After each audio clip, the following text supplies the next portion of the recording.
अस्सलाम वालेकुम। आज का ज़रा स्पेशल ब्लॉग करने जा रहे हैं हम जा रहे हैं शाराए फैसल से कोरंगी इंडस्ट्रियल एरिया की तरफ। तो अब आप चेक कर सकते हैं, ये है हम लोग शाराए फैसल पे। और आज का ब्लॉग थोड़ा स्पेशल होगा, और अगर आप लोगों को इस किस्म का ब्लॉग और पसंद आए तो मैं और आप लोगों के लिए इस किस्म का ब्लॉग बनाऊँगा। तो चलिए आज की वीडियो को शुरू करते हैं।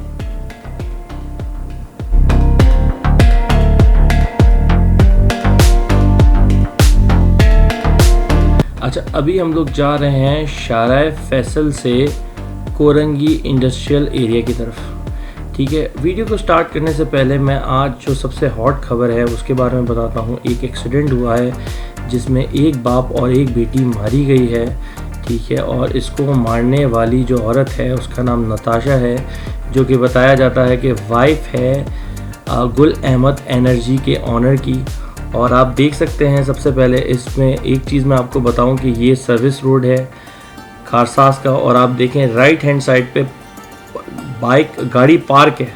ठीक है, वो गाड़ी अगर यहाँ हटी नहीं होती या उस पर पार्क नहीं होती तो हो सकता है कि ये एक्सीडेंट होने के चांसेस थोड़े कम हो जाते, या फिर इसके इम्पैक्ट शायद इतना बुरा ना होता जितना इम्पैक्ट बुरा नज़र आया है। खैर, इसमें तो बहुत सारे कंट्रीब्यूटर्स हैं। सबसे बड़ा कंट्रीब्यूटर तो मुझे गवर्नमेंट का लगता है। ठीक है, जिन्होंने कहीं भी स्पीड लिमिट नहीं बताई है। ठीक है, कहीं भी आपको सर्विस लेन पे, हमारे यहाँ कराची के अंदर कभी भी सर्विस लेन पे या किसी एरिया के अंदर क्या स्पीड लिमिट होनी चाहिए, ये कभी इन लोगों ने एड्रेस नहीं किया इस पॉइंट को। ठीक है, अगर आप स्पीड लिमिट बताएंगे तो फिर उसके बाद आपके पास एक गन होनी चाहिए, टेक्नोलॉजी होनी चाहिए जिससे आप स्पीड लिमिट को मेजर करें और उस बंदे को टिकट भेजें जो कि ओवर स्पीडिंग कर रहा है। ठीक है, मैं कहता हूँ कि कानून जो है ना वो बहुत ज़बरदस्त चीज़ है। कानून के अंदर ना आधी प्रॉब्लम सॉल्व हो जाती है, लेकिन मसला ये है कि कानून तो है हमारे पास, जो टूट फूटा सा कानून है ना उसको हम लोग इम्प्लीमेंटेशन नहीं करते। और हमारा कानून अगर आप बताओ तो एक अमीर इंसान के लिए एक अलग कानून है, गरीब इंसान के लिए अलग कानून है। ठीक है, कानून ज़रा रेशियल किस्म का है। ठीक है, यही चीज़ अगर ये किसी जज की बेटी होती या किसी बड़े घर की बेटी होती तो ऑब्वियसली इतना बड़ा इशू नहीं बनता इसका, और इस बंदी को सज़ा मिल सकती थी। ठीक है, लेकिन ये किसी इंडस्ट्रियलिस्ट की बेटी है। जैसे आजकल बड़ा शाहरुख जतोई के केस को भी लेके आ रहे हैं। खैर, वो केस तो बहुत बदतर था। ठीक है, उस केस पे तो लिटरली मेरा भी खून खौल जाता है। कोई भी नॉर्मल इंसान होगा ना, उस बंदे का खून खौल जाएगा जिस किस्म की हरकतें कोर्ट ने की है, कोर्ट ने जो फैसले सुनाए हैं, और फिर जो उसके बाप ने बीच में डीएसपी था, पैसे वैसे लेके हर चीज़ ले लेके उस बच्चे को बिल्कुल इंसाफ नहीं मिला। यानी आप सोचो, एक बेटे के इंसाफ मिलने के पीछे बाप का भी हाथ है। अब उनको धमकाया है, डराया है, जो भी किया है व्हाट्सएवर, लेकिन उसको भी इंसाफ नहीं मिला। ठीक है, और यहाँ पे एक बाप और एक बेटी जो कि बुरी तरह से एक्सीडेंट में जा चुकी हैं, गुजर चुकी हैं, उनको भी इंसाफ पूरे ना इंसाफ मिलने के पूरे चांसेस हैं। 90% इनको इंसाफ नहीं मिलेगा, क्योंकि वही बात है कि money comes before the law, money comes before the everything is under the law. लेकिन हमारे यहाँ ना हर चीज़ पैसा है, हर चीज़ पावर है, पावर ऊपर आ जाती है कानून की, पैसा ऊपर आ जाता है कानून का। ये सबसे बड़ा मसला है। We are all waiting to, मतलब हम किसी एक अमीर ज़ादे और एक ताकतवर इंसान की मर्जी के ऊपर जी रहे हैं कि जिस दिन उसका गुस्सा आ गया तो वो गन उठा के हमें मार देगा, या जिस दिन उसको गुस्सा आ गया तो वो हमें अपनी गाड़ी से कुचलता हुआ चले जाएगा और हम उसके ऊपर कुछ भी नहीं कर सकते। जो इन्फ्लुएंशियल लोग थे, ज़फ़र अब्बास था और हसन बेग था, इन लोगों की मैंने वीडियोस देखी है, आई है, नो डाउट। ऑब्वियसली लोगों ने इतना क्रिटिसाइज़ किया, लेकिन वो स्टैंड नहीं है जो इन लोगों का ओशन मॉल पे था। वो स्टैंड नहीं है जो इन लोगों को बिजली के खंभों के ऊपर था। या तो इन्होंने पूरी डाइवर्सिफाई कर दिया और अब इन सारे इश्यूज़ पे बात करने की बात ही नहीं ख़त्म कर दी। ये लोग पहले के इलेक्ट्रिक पे भी बहुत ज़्यादा बातें करते थे। आप देखो इन लोगों की कहाँ आवाज़ आ रही है। अभी के इलेक्ट्रिक चीखे निकाल रहा है, चीखे। जिनका 0 यूनिट आया ना, 0 यूनिट, उनका बिल 3-3, 4-4 हज़ार रुपये आया, जिन्होंने 1 यूनिट भी बिजली यूज़ नहीं की है। मैंने खुद तकरीबन आप समझ लो कि 200-250 यूनिट के दरमियान बिजली यूज़ की है, और मेरा बिल 19,000 रुपये आया, 19 से 20,000 रुपये आया। ठीक है, तो आप समझो हमारा यूनिट पहले आ रहा था, पहले था 45 का, फिर हो गया 50 का, फिर हो गया 60 का, अभी 65, 75 के भी यूनिट आ रहे हैं। तो जिस किस्म की अंध मचाई है, जिस किस्म की भूख मचाई है, एक तो इन्होंने पेट्रोल कम किया, दूसरा सारा इन्होंने बिजली के ऊपर डाला। मैंने पिछली वीडियो में भी बोला है, बहुत वीडियो में भी बोला है, ये कराची के इलेक्ट्रिक इदारा ही नहीं है जिससे बिजली खरीदी जाए। That's it. आप बिजली खरीदें, आप कहीं से भी बिजली खरीदें, आप अपनी बिजली बना लें, आप किसी और तरीके से बिजली खरीदें। के इलेक्ट्रिक इदारा बैठा ही नहीं कि इनसे बिजली खरीदी जाए। इनसे बिजली, एक यूनिट कोई बिजली ना परचेज़ करे, फिर देखते हैं आईपीपीसी को कैसे चलाते हैं, कैसे पैसे देते हैं। ठीक है, ये आईपीसी के साथ इन्होंने इंडिपेंडेंट पावर प्रोड्यूसर्स के साथ कॉन्ट्रैक्ट किया हुआ है। ठीक है, और ये बहुत गंदा गलीज किस्म का कॉन्ट्रैक्ट है जिसमें कराचियों की आने वाले 20 सालों तक भी चीखें निकलेंगी। तो जो लोग ये सोच रहे हैं कि कुछ बेहतरी होगी, गवर्नमेंट रिलीफ देगी, गवर्नमेंट फंड देगी, गवर्नमेंट कोई रिलीफ नहीं देगी। अगर आप बहुत शोर करोगे ना बांग्लादेश जितना, तो शायद 1-2 महीने के अंदर आपके बिजली के बिलों में थोड़ी कमी आ जाए, लेकिन वो फिर से शूट करेगी। ठीक है, तो this is never going to. Main हल ये है कि आप सोलर पैनल लगाओ, कर्जे लो, कुछ भी लो, लेकिन आप सोलर पैनल लगाओ। ये अब ज़रूरत बन चुकी है। नहीं तो ये लोग आपकी, पहले ये लोग के इलेक्ट्रिक आपकी इनकम में से 5%, 10% ले रहे थे। अभी के इलेक्ट्रिक का मन करता है ना, कि दिल करता है उसका कि 80%, 90%, वो चाहता है कि आपकी 100 से 200% आपकी इनकम में से खा जाए, कुछ भी ना छोड़े आपके पास, एक रोटी के निवाले का टुकड़ा ना छोड़े के इलेक्ट्रिक आपके पास। ठीक है, के इलेक्ट्रिक इतना बेनोट हो चुका है, इतना पागल हो चुका है। पंजाब के अंदर तो फिर भी इन्होंने थोड़ी सी 1-2 महीने के रिलीफ दिया, लेकिन के इलेक्ट्रिक मुझे लगता है कि वेट कर रहा होता है कि IMF कोई शराइत दे और के इलेक्ट्रिक उसके ऊपर दौड़े। जितनी मज़ा, जितना दिल खुश होता है ना के इलेक्ट्रिक का कराची वालों पे चढ़ाई करके, मुझे नहीं लगता कोई इदारे के ऊपर होता होगा। ठीक है, ये मेरी खुद की आवाज़ है, ये हर कराची वाले की आवाज़ है। अगर कोई कराची वाला तमीज़ से बात करे ना के इलेक्ट्रिक को देखने के लिए, तो समझ जाओ कि कराची वाला नहीं है, समझ जाओ कि कुंडे से चला रहा है, या समझ जाओ वो अहबाब इस्तेतात है, या कोई ऐसे कह सकता हूँ कि अम्ब्रेला के नीचे आता है जो बिल नहीं देते, जो एक होते हैं ना अशराफिया और एलीट हमारी कौम की, जो इस कह सकते हैं कि इस उसके ऊपर कह सकते हैं क्या कह सकते हैं, आ जाती है, इस तबके पे आ जाती है जिनको बिजली फ्री, यूटिलिटी फ्री, सारी चीज़ें फ्री हो जाती है। वो लोग हो सकते हैं कि इलेक्ट्रिक को बिल्कुल गालियाँ ना देते हैं, लेकिन हमारे दिल से ना लिटरली हाई निकलती है जिस किस्म के ये लोग बिल बनाते हैं। हर किस्म का टैक्स लेते हैं, इतनी फ्यूल एडजस्टमेंट लेते हैं। अरे भाई, जिस बंदे ने बिजली नहीं यूज़ की है उससे क्या फ्यूल एडजस्टमेंट ले रहे हो? अगर किसी का बिल मई के अंदर 0 आया है, 0 यूनिट ले आया है, तो फिर उससे क्यों फ्यूल एडजस्टमेंट ले रहे हो, क्यों सरचार्ज ले रहे हो? ये क्या है? एक दिन के इलेक्ट्रिक के ओनर से मांगो तो सही कि ये जो भलाएं आपने डाली हुई हैं ये है किस चीज़ की। आई एम सॉरी, आज के वीडियो में मैंने जो है इतना रोड को एक्सप्लेन नहीं किया, हालांकि मेरा दिल तो बड़ा था, लेकिन यार एक अंदर से ना, एक मेरा तो बस नहीं करता हर वीडियो के अंदर ना कि इलेक्ट्रिक को तबीयत से सुनाऊं। जितना मेरा इस इदारे पे, जितनी मेरी हटती है, जिस किस्म के काम किए हैं, हो सकता है इसमें गवर्नमेंट का 110% जो है ना गवर्नमेंट भी इन्वॉल्व है। गवर्नमेंट के खुद के मुआहदे इन्वॉल्व हैं, गवर्नमेंट की खुद की जो है अपनी बिजली को कम करने के लिए नवाज शरीफ ने उस टाइम पे जो है साइन की थी। सबसे पहले IPCs को लेके आने वाली बेनज़ीर भुट्टो थी। ठीक है, फिर इसको जो है लेके आने वाले जो है नवाज शरीफ थे, जो कि इन्होंने जो IPCs जो हमें बेयर कर रहे थे उनको इन्होंने बढ़ा दिया। ठीक है, एक ने इंजेक्शन लगाया, दूसरे ने बढ़ाया और तीसरे ने इमरान खान ने एक्सटेंशन दे दी। यानी आप देखो कि बेनज़ीर भी इसके अंदर इंक्लूड है। ठीक है, पीपल्स पार्टी भी पूरी तरह इंक्लूड है, नून लीग भी पूरी तरह इंक्लूड है, और PTI भी इंक्लूड है। ठीक है, वो भी कह रहे हैं ना हम कैसे पीछे रह जाएं। तो ये आप कराची वालों की मारने के लिए हर कोई आ जाता है। ठीक है, कश्मीर के अंदर 15 रुपये यूनिट इन लोगों से दिया नहीं जा रहा। ठीक है, 5 रुपये यूनिट दंगे फसाद करके उन्होंने करवा दिया, और हम देखो 75 रुपये यूनिट दे रहे हैं। 75 रुपये, कैन यू इवन इमेजिन कितना मुश्किल है निकालने के लिए। ठीक है, जो बंदा नौकरी कर रहा है ना, उसका लिटरली उसका आप सोचो कि यार उसको एट द पॉइंट हर बंदे को 15 से 20,000 रुपये, 30,000 रुपये बिजली के बिल के लिए चाहिए।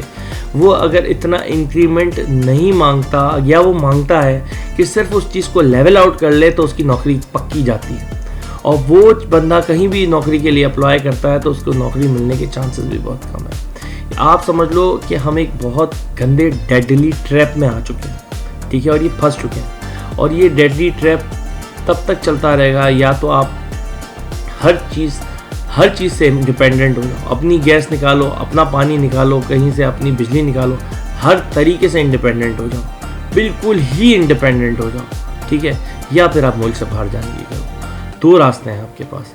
अगर आप इन दोनों में से कोई भी रास्ता नहीं लेते हो तो सीरियसली माय ब्रदर, आपको नहीं पता चला आपके साथ कितना बुरे होने वाला है। और अगले साल लिख के ले लो मुझसे कि आप खुद बैठ के गालियाँ दे रहे हो, और आप लिटरली गालियाँ दे के भी आपको सुकून नहीं आएगा, क्योंकि गाली देने से सिर्फ आपको 2 मिनट की तसल्ली मिल जाएगी, लेकिन फिर अगले महीने बिल तो हर महीने आना ही है ना।